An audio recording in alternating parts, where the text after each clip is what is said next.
Saludos estimados alumnos, estamos una vez más en una clase virtual. En esta ocasión vamos a hablar acerca del ciclo de trabajo de una PCM, es decir, de un módulo de control de poder o una computadora de motor. Para que se entienda, realmente hay muchas abreviaciones para una computadora de un automóvil. La podemos conocer como PCM, que es Power Control Module, o módulo de control de poder, pero realmente la traducción al español sería como tren motriz. También la podemos conocer como EQ o EEC, Electronic Engine Control. En fin, hay varios nombres, ¿no? Pero pues viene siendo la misma función, que es pues controlar la inyección, o prácticamente es el corazón del sistema de inyección electrónica de combustible. Y bueno, pues vamos a empezar. Primero que nada, bueno, vamos a definir qué es un sensor, porque pues es uno de los elementos que pues que ayudan a la función de controlar la inyección. Entonces los sensores pues son prácticamente los elementos que dan la información a la computadora acerca de las condiciones de operación del motor. Entonces son fundamentales prácticamente para este ciclo de trabajo. Y bueno, un sensor es un dispositivo electrónico capaz de transformar magnitudes físicas como temperatura, presión, movimiento, posición, entre otros, en magnitudes eléctricas. Ese es un sensor. Y los parámetros que mide un sensor, bueno, pues son estos, entre otros. Por ejemplo, la temperatura. Temperatura, básicamente, temperatura de anticongelante y de aire. Velocidad de giro y posición de ejes. En este caso, del eje del cigüeñal y del eje del árbol de levas. Los sensores ayudan a determinar la velocidad a la que está girando, y también mediante una pequeña muesca o una referencia que está en el eje, pues se puede determinar su posición en la que se encuentra. Posición también de algunos elementos, si están abiertos o cerrados y qué tan abiertos y cerrados están. Por ejemplo, la mariposa o la apertura de la válvula EGR. Volumen de aire también es otro sensor que puede medir cuánto caudal o cuánto volumen de aire está entrando al motor. La presión del aire, presión atmosférica o presión negativa, en este caso en el colector de admisión. Calidad de la combustión a través de los gases residuales en el escape. Vibraciones, entre otras cosas, dependiendo, bueno, pues qué tan sofisticado esté el sistema de inyección. Los tipos de sensores, vamos a tener diferentes tipos de sensores y su funcionamiento, pues bueno, va a ser diferente. Vamos a tener sensores de tipo termistores, de tipo potenciómetros, de tipo iónicos, de efecto Hall, de tipo inductivo o captador magnético, de tipo piezoeléctrico, de tipo térmico resistivo, piezo resistivo y magneto resistivo. ¿Vale? Entonces son estos, y cada uno, bueno, pues tiene una forma de trabajo peculiar, y obviamente, bueno, pues es un área de estudio cada uno de ellos, principalmente, bueno, estos últimos, que son los que están ganando terreno hoy en día en el sector automotriz. También vamos a ver otros elementos que son los actuadores. ¿Y qué es un actuador? Bueno, pues es un dispositivo capaz de realizar un trabajo, movimiento o accionamiento a partir de una indicación controlada, y se clasifican de la siguiente forma. Vamos a tener actuadores hidráulicos, ejemplo, en la caja de cambios automático, en el conjunto de válvulas. Vamos a tener también de tipo neumáticos, es decir, regulados por la presión negativa o por la fuerza de succión del múltiple de admisión. Y por ejemplo está el regulador de presión del riel de combustible o la válvula EGR.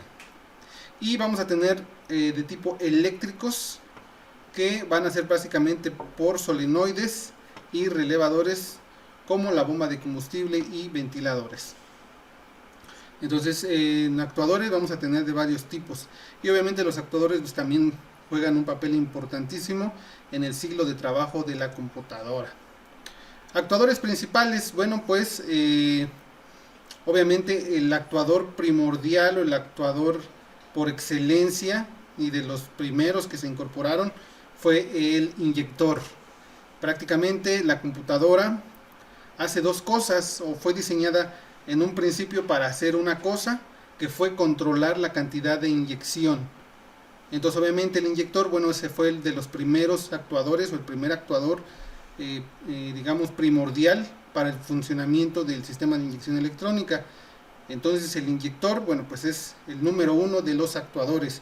Posteriormente, en un principio, el control de las bobinas, o el control del encendido, no le correspondía a la computadora, sino que estaban separados, estaban controlados de manera independiente. Estaba la computadora controlando la inyección y los módulos de encendido controlando la chispa.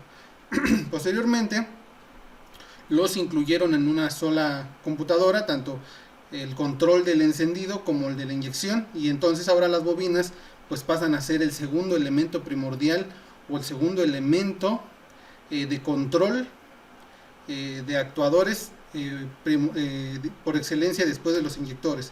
Entonces estos dos son los dos elementos primordiales del control de la computadora. Y bueno, recordando, recuerden que la computadora solo o tiene dos funciones principales y elementales, que es controlar la inyección y controlar el encendido. ¿Sale? Esa es su primordial función. Por otro lado también tenemos, bueno, pues otras funciones adicionales que se han ido incorporando, como es la válvula de Ralenti, o la famosísima válvula IAC, o la válvula bypass, dependiendo qué marca estén trabajando, pero es una válvula de Ralenti, una válvula de control de aire de marcha mínima, que posteriormente, bueno, fue sustituida, fue eliminada, debido a que se encuentran los cuerpos de aceleración electrónico, donde la mariposa ya es controlado por la computadora, al igual que el paso de aire en marcha mínima. Entonces la válvula IAC pues dejó de ya estar presente en el motor, debido a el cuerpo de aceleración electrónico. También tenemos otros actuadores, como es la bomba de gasolina, que es controlada con ayuda de un relevador y las señales provenientes de la computadora. Solenoides, varios solenoides que tenemos en el motor, por ejemplo el solenoide de accionamiento de la válvula EGR, o el solenoide de purga de canister, o los solenoides del sistema de distribución variable, los cuales, bueno, pues son solenoides que controlan el paso de presión de aceite hacia los variadores de fase de los árboles de levas. También otro actuador sería los ventiladores que son controlados también por la computadora.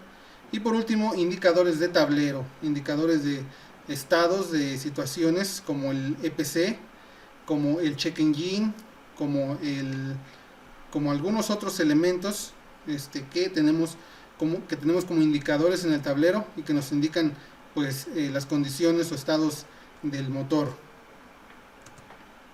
Y bueno, vamos a empezar por entender cómo es el ciclo de trabajo de nuestro sistema de inyección electrónico, y vamos a partir primeramente del motor térmico, que está aquí, ¿sale?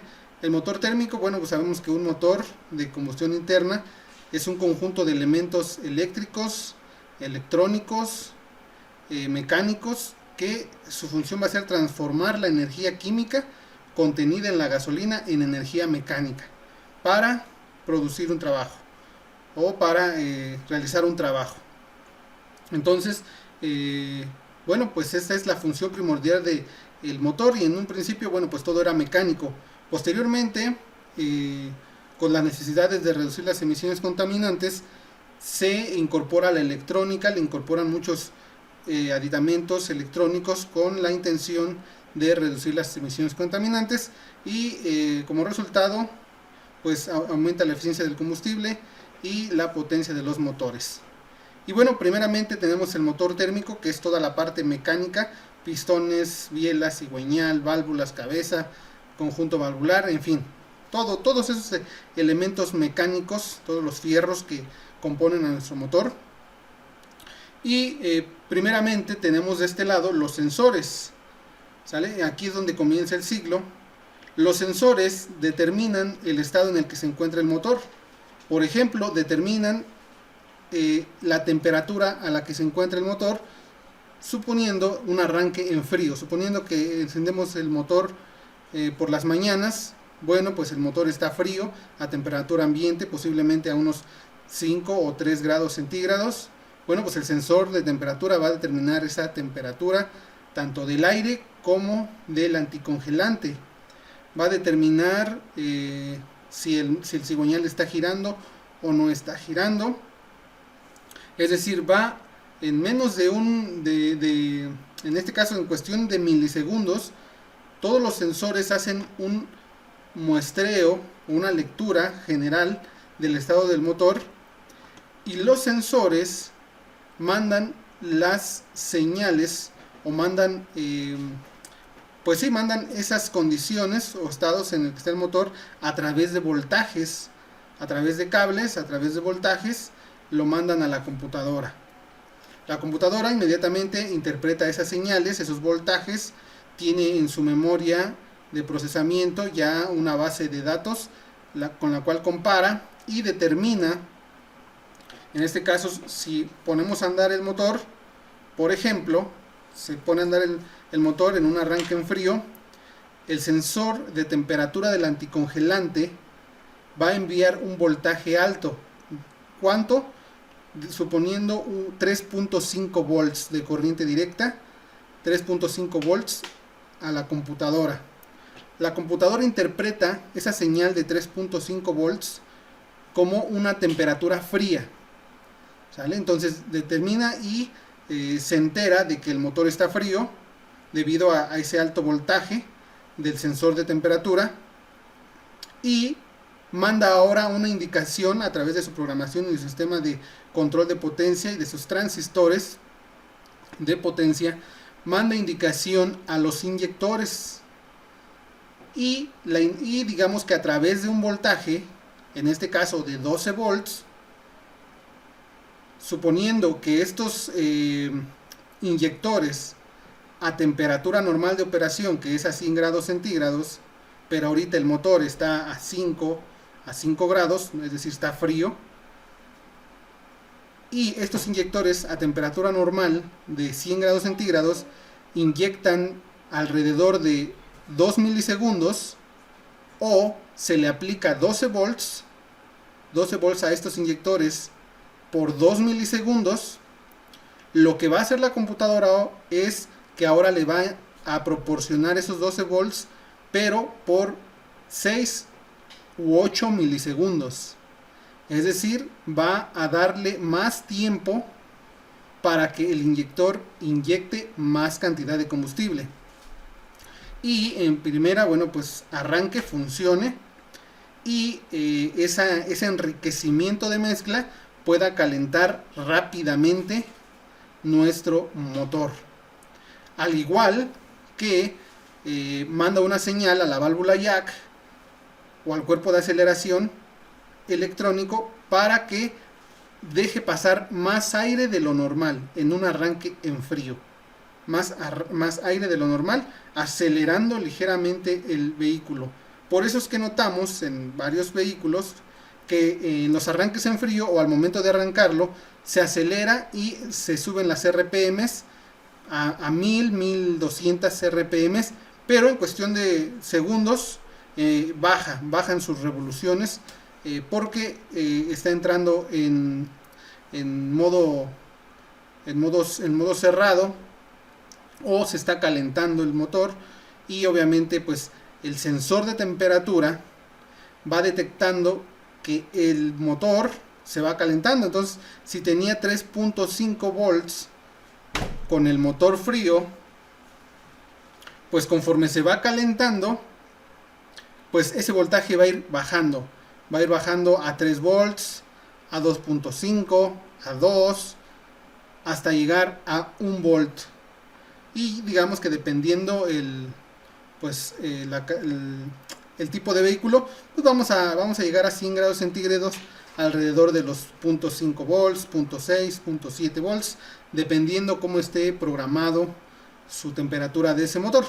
Pero digamos que si ya tenemos esos 0.5 volts por parte del sensor de temperatura y le manda la señal a la computadora, pues la computadora ahora manda a los inyectores, pero en este caso va a recortar el tiempo que se le va a aplicar 12 volts. Si se le estaban aplicando 6 u 8 milisegundos de voltaje a los inyectores cuando estaba frío, bueno, pues ahora que ya alcanzó su temperatura normal, pues le va a recortar el tiempo a 2 milisegundos.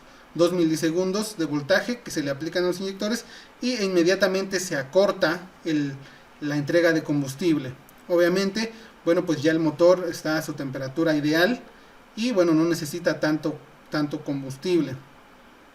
También controla la chispa. En los arranques en frío hay sistemas como Volkswagen que producen de 3 a 5 chispas continuas para el encendido, para que el encendido sea seguro, sea óptimo. Y solamente en los arranques en frío hay una múltiple generación de chispas. Una vez que ya se alcanza la temperatura, o que ya sube su temperatura, o que arranca el vehículo, ya es una sola chispa. También la computadora controla el tiempo de la chispa, el avance o el retraso, dependiendo las condiciones de operación. Por ejemplo, en un arranque en frío, nuevamente regresando a eso, la chispa, si se produce 10 grados antes del punto muerto superior, la va a generar de 30 o hasta 40 grados antes del punto muerto superior. ¿Para qué? Pues para darle tiempo a la gasolina a combustionarse.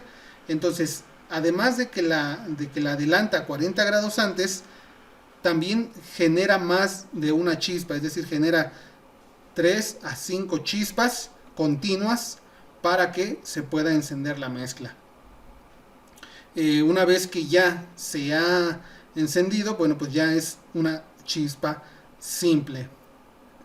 Al igual que, por ejemplo, en un rebase, si nuestro sensor TPS detecta que el operador le está pisando a fondo, bueno, pues inmediatamente el TPS manda su señal alta. ¿Cuánto es alto? Digamos unos 4.5 volts, 4.8 volts a la computadora. La computadora detecta eso como una demanda de potencia, manda la indicación a los inyectores que inyecten más a través de darle más tiempo, digamos darle 10 milisegundos de inyección para que inyecten la máxima capacidad de gasolina que puedan proporcionar, en este caso 10 milisegundos, y la chispa la atrasa también, más bien la adelanta igual hasta 40 grados para que tenga la capacidad de aumentar el torque del motor y poder empujar el carro. Una vez que ya se aceleran, incrementan las revoluciones, baja el sensor de cigüeñal, manda la señal a la computadora detecta que el motor ya está muy acelerado y ¿qué hace? Le baja la cantidad de combustible a 2 milisegundos, si no es que menos, y la chispa ahora la adelanta. Si estaba en 40, se va a 0 grados, y bueno, pues eso ayuda a darle más potencia al motor. Y en fin, una vez que los actuadores ejercen su trabajo sobre el motor, bueno, pues modifican su funcionamiento, y ese funcionamiento es siempre sensado, siempre detectado por los sensores. Y se repite nuevamente. Si el motor se calienta, bueno, pues va a haber aquí un sensor de temperatura que va a mandar la indicación para encender los ventiladores. Y la computadora detecta eso, enciende los ventiladores, se enfría, baja su temperatura, el sensor detecta que ya bajó la temperatura, y así es un ciclo continuo que, digamos, comienza en el funcionamiento térmico del motor. Los sensores detectan sus condiciones, mandan la señal a la computadora manda indicaciones a los actuadores a través de voltajes. Prácticamente la mayoría de los actuadores trabajan por inducción electromagnética o por solenoides, por el principio de inducción o de solenoides. Tanto los relevadores es una bobina, los inyectores son bobinas, los solenoides son bobinas, la bobina de encendido pues es una bobina también. Entonces prácticamente la mayoría de los actuadores trabajan a partir de bobinas o solenoides y modifican sus condiciones de trabajo del motor. Obviamente las modifican para beneficio tanto del operador como de el medio ambiente, controlando la inyección, procurando que sea lo más exacta posible para que los gases que se generen, bueno, pues sean los menos contaminantes. Recordemos que una combustión lo más cercana a la ideal, vamos a tener altos volúmenes o alta generación de CO2 y de agua, CO2 y agua en forma de vapor. Entonces son los dos gases que nosotros queremos tener más concentración en el motor. Y cuando hay mala combustión, bueno, pues se incrementan los hidrocarburos, se incrementan los monóxidos de carbono y los óxidos de nitrógeno. Esos son los que no queremos o queremos reducir. Entonces así es el ciclo de trabajo. Posteriormente tenemos el sistema de diagnóstico a bordo, que es el OBD, el cual, bueno, pues es un software incorporado en la computadora, al cual podemos accesar a través de un conector de 16 cavidades que está debajo del tablero, y donde podemos conectar el escáner. Podemos conectar el escáner para precisamente ver ese ciclo de trabajo. No lo vamos a ver así literalmente como un ciclo de trabajo, pero bueno, podemos entrar a línea de datos y podemos ver la función de los sensores y la función de los actuadores. Y en esa función podemos ver la relación que existe entre sensores, computadora y actuadores.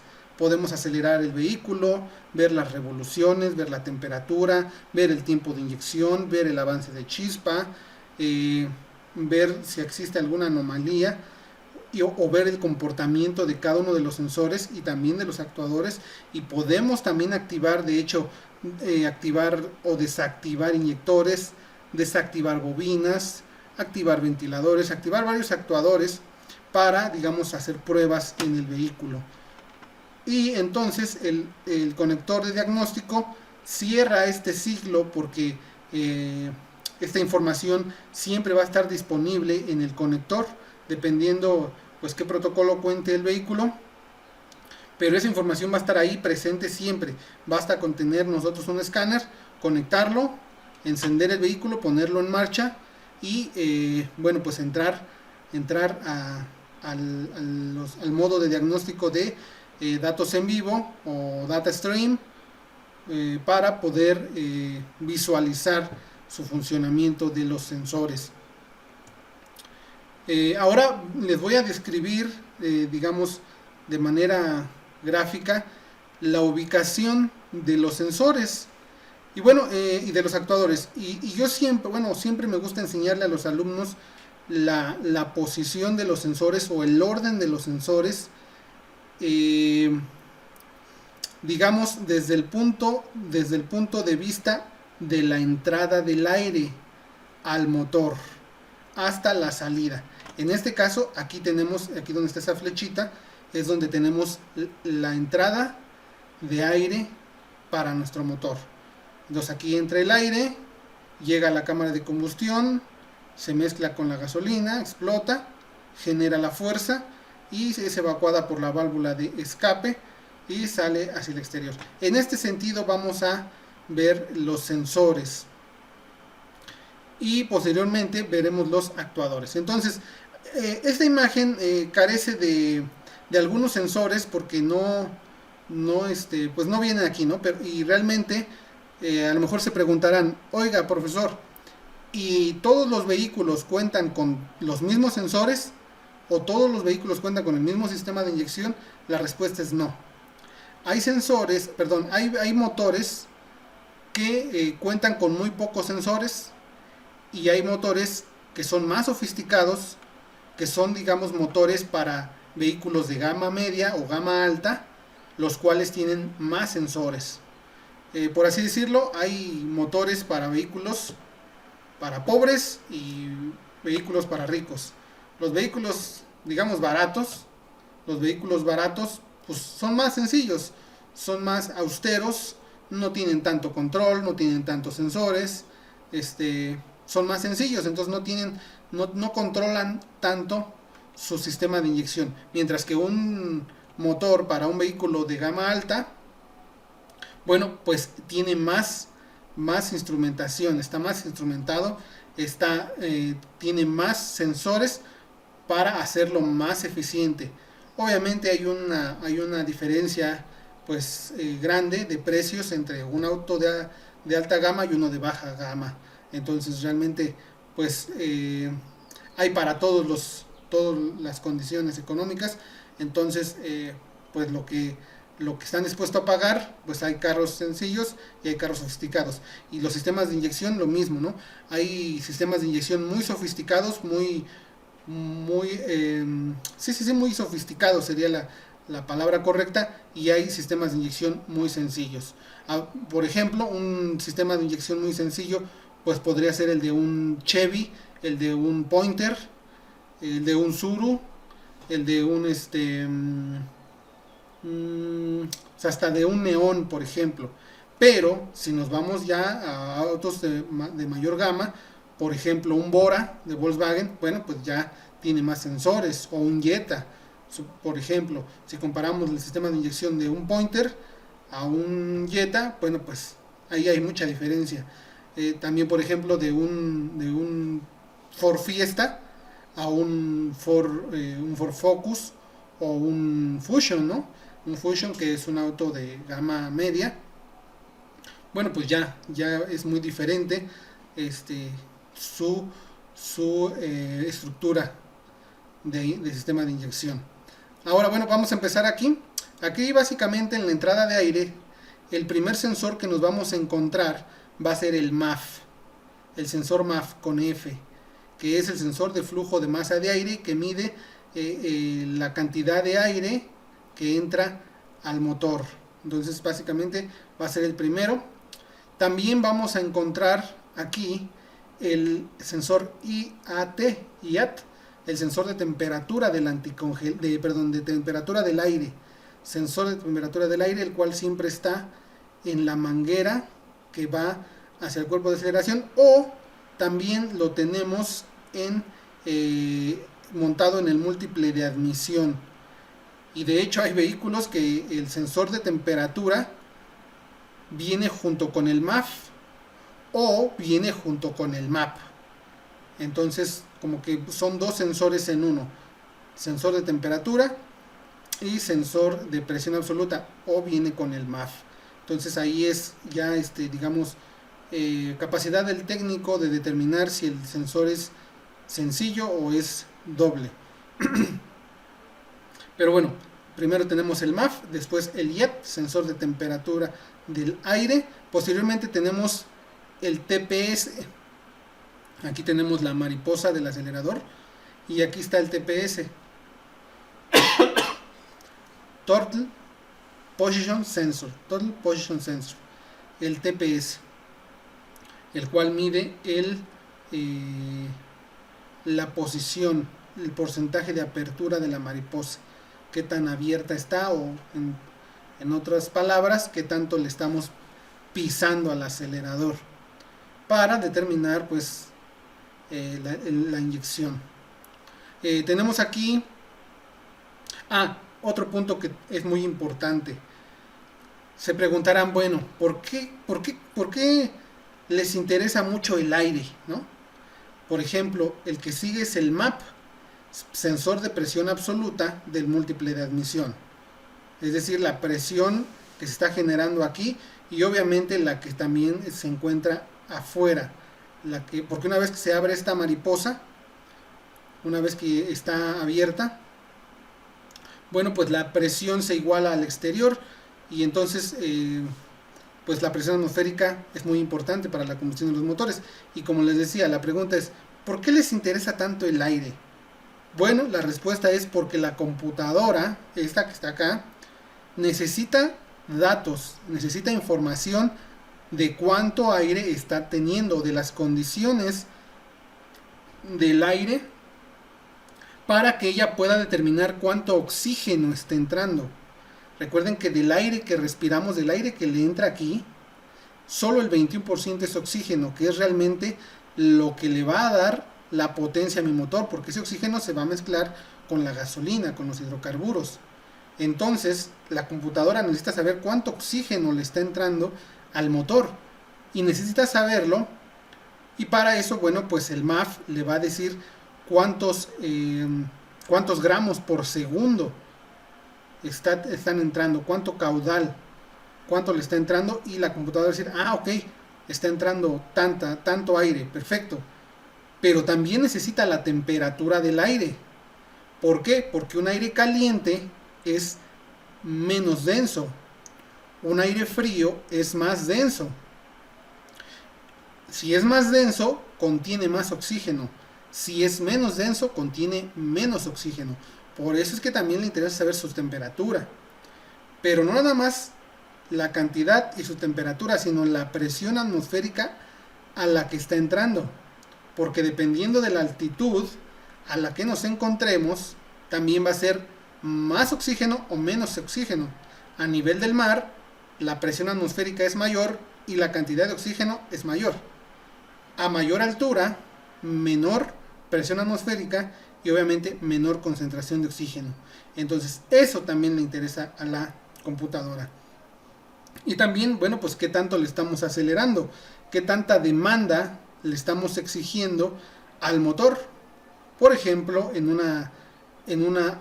rebase, en una subida, a lo mejor vamos cargados, a lo mejor queremos hacer una maniobra evasiva, en fin, la papalota nos determina la demanda, la exigencia que el operador le está pidiendo al motor.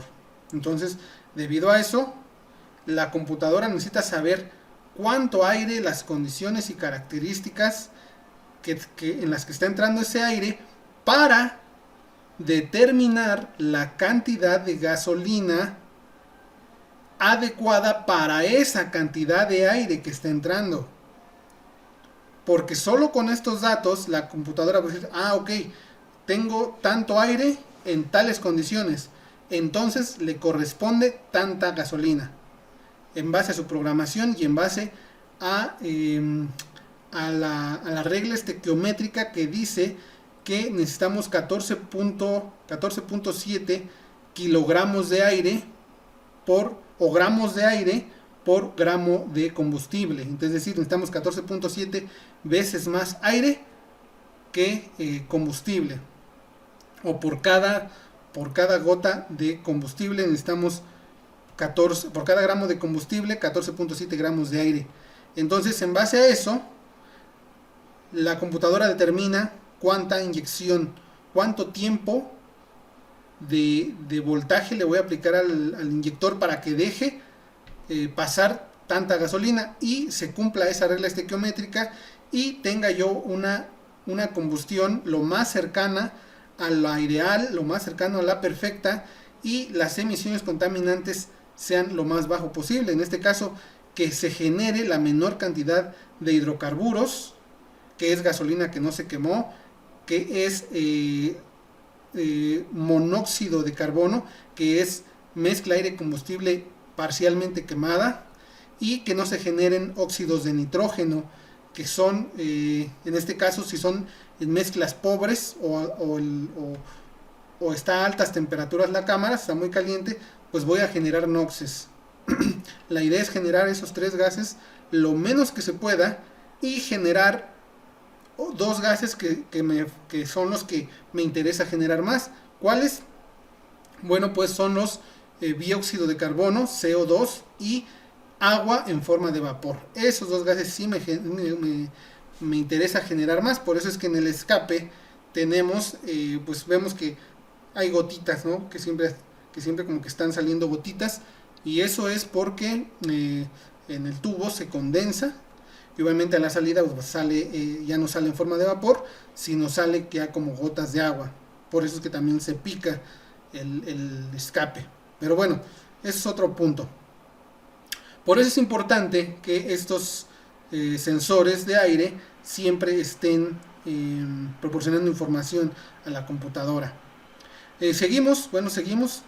Y bueno, llegamos aquí a este lugar donde vamos a encontrar otros sensores importantes, como el sensor de temperatura del anticongelante. Aquí está. Como les comentaba, la computadora necesita saber la temperatura del motor para determinar la cantidad de inyección, si la enriquece o la empobrece. Tenemos otro sensor importante, que es el sensor de detonación. Este sensor de detonación detecta si se está llevando a cabo la combustión o no, es decir, si hay explosión o no, a través de vibraciones. Debido a que aquí se genera una detonación, se genera una onda expansiva, este sensorcito, que es de tipo piezoeléctrico, detecta esa vibración, y cuando no existe esta explosión, se genera un código de falla llamado fuego perdido o misfire, que es prácticamente que pues no hay fuego, no hay combustión, algo está pasando. Entonces tenemos aquí el de sensor de temperatura y el sensor de detonación.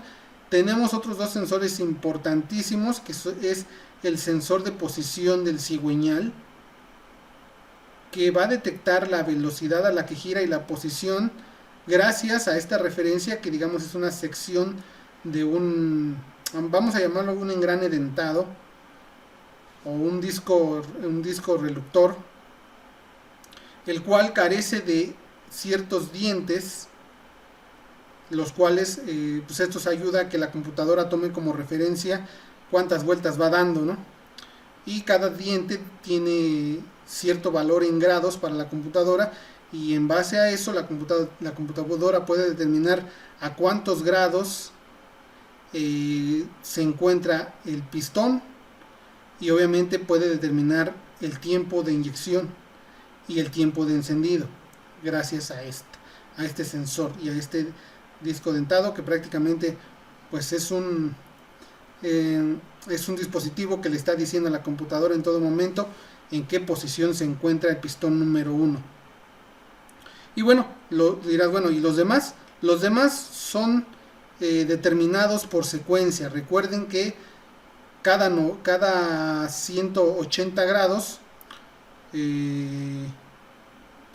o cada 90 grados, dependiendo el número de pistones, se genera otra explosión. Entonces, si digamos sabemos que este pistón explota en un punto muerto superior determinado, a media vuelta más, 180 grados después, va a explotar su hermano, que sería el 3, después el 4 y después el 2, tratándose de un motor de 4 cilindros. Es decir, pues prácticamente es una secuencia mecánica. Una vez sabiendo en qué posición se encuentra el 1, pues podemos determinar la posición de los demás simplemente por sucesión. Otro sensor importantísimo es el sensor de posición del árbol de levas, que está aquí. Sensor de posición del árbol de levas. Este sensor es para que la computadora pueda saber en qué posición se encuentran las levas, si están en admisión, si están en compresión o si están en escape. En este caso, bueno, es una media luna. Recordemos que solamente tenemos una vuelta de árbol de levas por 2 de cigüeñal. Entonces prácticamente pues aquí se podría decir que o están abiertas o están cerradas. Es lo que le interesa a la computadora saber, si están abiertas o están cerradas, y así determinar la secuencia de inyección, es decir, en qué posición se encuentra la válvula de admisión del 1 y determinar el orden de inyección. Posteriormente, bueno, creo que ya son todos los del motor como tal. Después, a la salida del escape, viene el sensor de oxígeno, el cual va a determinar la calidad de la combustión y cuánto oxígeno está sobrando de la combustión. En este caso vamos a tener, aquí tenemos uno, pero hoy en día tenemos dos sensores de oxígeno, uno antes del catalizador y otro después del catalizador. El primero mide la calidad de la combustión en base al oxígeno sobrante, y el segundo mide la eficiencia del catalizador, es decir, determina si en verdad está transformando esos gases en gases no contaminantes. Entonces aquí le haría falta otro. Otro de los sensores que también nos interesan sería el sensor de velocidad.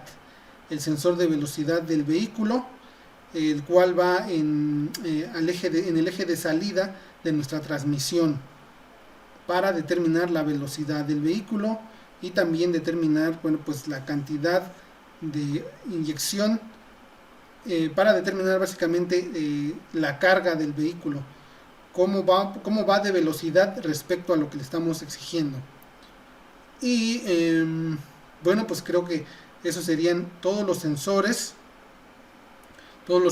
que básicamente serían en un motor. Creo que sí son todos.